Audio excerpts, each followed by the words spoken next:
In this video, I'll be talking about ESG investing, the growth in ESG investing over recent years, and the potential benefits and drawbacks. My name is Joe Condy, and I'm an investment consultant at Quantum Advisory.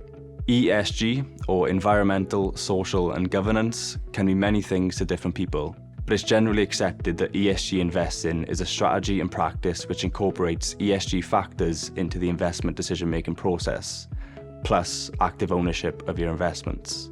It's meant to complement traditional financial analysis and portfolio construction techniques because it aims to uncover additional risks and opportunities that traditional financial analysis may miss.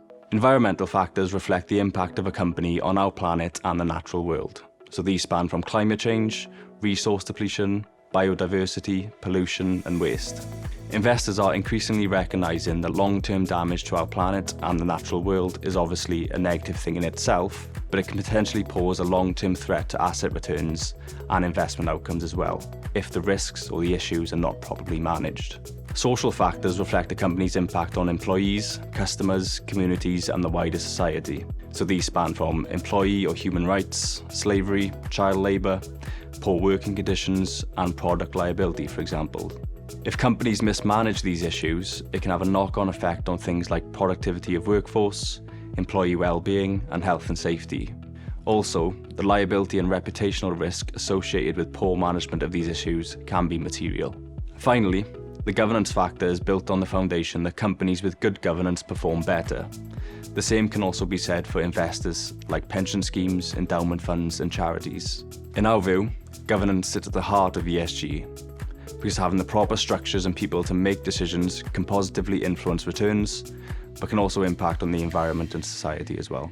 It covers things such as executive pay, bribery and corruption, tax management, as well as board structure, so things like diversity and independence, for example.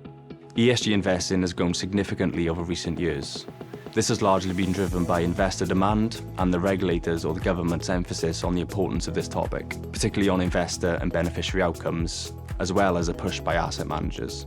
Investors are recognising that companies with stronger ESG practices may be better positioned to succeed over the long term, as they tend to be more resilient to various risks. Whilst not specifically ESG, the graph you can see on the screen shows the flow of assets into and the cumulative assets under management of funds designated as sustainable by the prospectus. And as we can see, the total AUM and flows into funds have increased considerably over the past 10 years or so. Whilst we have seen a slight dip over the past couple of years, potentially as a result of some pushback, particularly from politicians in the US, and because of some underperformance of ESG funds during certain periods, the general trend of direction is clear, and we can see this continuing into the future, particularly in the UK at least. So I'll now talk about some of the potential benefits and drawbacks of ESG investing.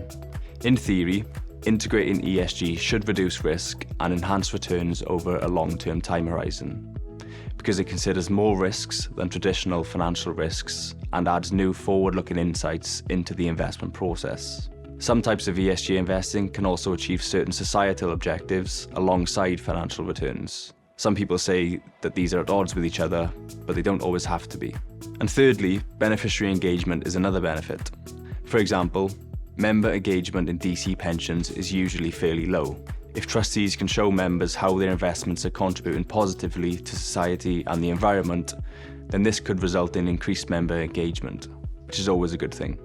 But integrating ESG into the decision-making process does have some drawbacks and has attracted some criticism over recent years. Some argue it's less about doing good and more about looking good. Here in the UK, the Financial Conduct Authority has even recognised that this is a potential problem, and have recently introduced some new rules surrounding anti-greenwashing and sustainable labelling for retail investment funds. Another drawback of ESG is that the sheer broadness of the topics covered often leads to complexity and can overwhelm investors, and makes it difficult to narrow down on what is actually important to them. And lastly, the evidence that integrating ESG can deliver improved financial performance is not as clear-cut as the theory suggests. And depending on what studies you read, the conclusions can differ. To conclude, in our view, whether or not investors integrate ESG strongly should ultimately be determined by their own beliefs and objectives, but they should have due regard to the regulatory landscape that they operate in. This has been a high-level overview of ESG investing and the potential benefits and drawbacks. If you want to learn more about this topic, please feel free to contact us.